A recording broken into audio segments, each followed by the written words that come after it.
Y por si acaso, cuando digo Guasquiri, lo digo con mucho respeto y hasta algo de envidia. Guasquiri es algo positivo, ¿ya? Es alguien que hace bien su tarea y Juan José la hace bien.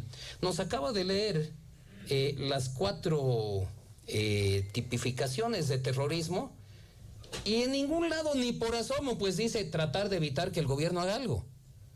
Es que es ahí, Juan José, que quizá en tu buena fe, en tu buena voluntad, no te das cuenta de la intención, pero macabra, que hay detrás de eso. Y mencionaba Juan José que esto es en relación a la recomendación 5 de la Gafi. Entonces, les voy a leer qué dice la recomendación 5, porque ese es también el argumento del diputado Jáuregui. Dice, para empezar, la recomendación 5 es para evitar que personas jurídicas, sobre todo, pero también naturales, financien el terrorismo. Por eso está relacionado con cómo tipifica el terrorismo. ¿Y qué dice la recomendación? Y estoy leyendo textualmente, es una de las 40 que mencionaba Juan José. Dice, las instituciones financieras deben realizar un análisis más detallado y tomar medidas de debida diligencia para prevenir el uso indebido de personas jurídicas y arreglos jurídicos similares con fines de lavado de dinero y financiamiento del terrorismo. Las instituciones financieras deben ser capaces de identificar quiénes son los beneficiarios efectivos y tener una comprensión clara de la estructura corporativa de las personas jurídicas y arreglos jurídicos similares. Los estados deben considerar medidas adicionales para prevenir el uso indebido de personas jurídicas y arreglos jurídicos similares para estos fines. Eso dice la recomendación 5 que invocaba Juan José. ¿Dónde, por asomo, eso justifica cambiar la definición de terrorismo, el artículo 133 de nuestro Código Penal, para que diga querer tumbar al gobierno o para que diga querer evitar que el gobierno haga o deje de hacer algo? Entonces, ese es el principio. Aquí Juan José me está mostrando su legajo. No dice por ningún lado. Y te emplazo a que me muestres dónde se justifica eso. Entonces, ahora, Juan José mencionó también los ítems fantasmas. Como vocero del MAS en este programa, realmente está muy, muy desubicado, porque recordemos, y el país lo ha visto entero, usted, Juan José, estaba en esa sesión que convocó, José Luis, perdón el lapsus, estaba en esa sesión que convocó el vicepresidente Choquehuanca para constituir la comisión mixta para la investigación de ítems fantasmas.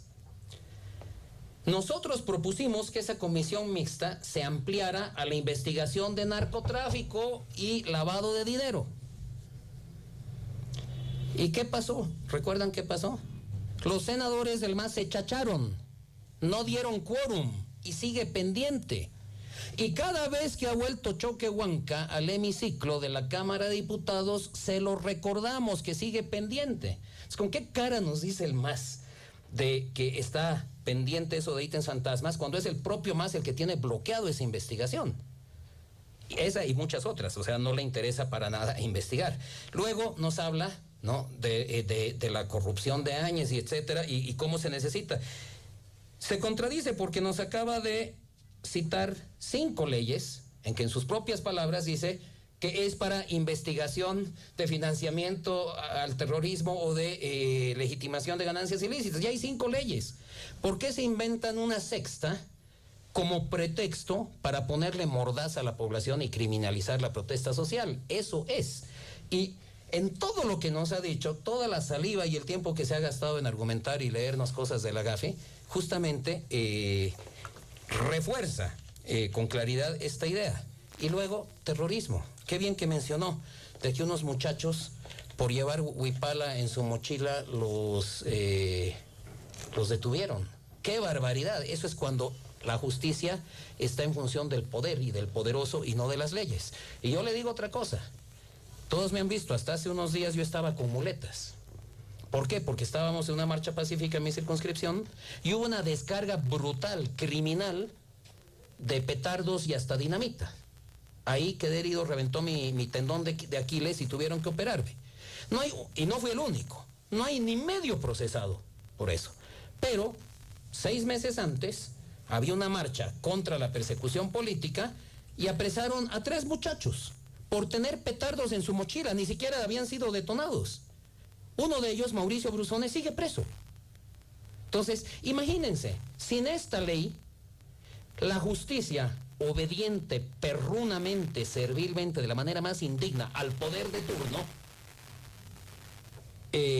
quieren ustedes con esta ley legalizar todo esto y ya que no se pueda argumentar que es ilegal porque la ley lo dice así. Entonces yo creo que no hay más que discutir con esto. Le agradezco porque con muchos datos Juan José aportó a mi argumento y quiero decir finalmente algo que no voy a permitir. Juan José lanzó una insinuación de que Pancho Figueroa no tenía un puesto y no sé qué. Le voy a decir a Juan José y al país quién fue Pancho Figueroa y permítame, Juan José, José Luis, además que se llama igual que mi papá, José Luis, permítame un minuto decirle al país quién fue Pancho Figueroa.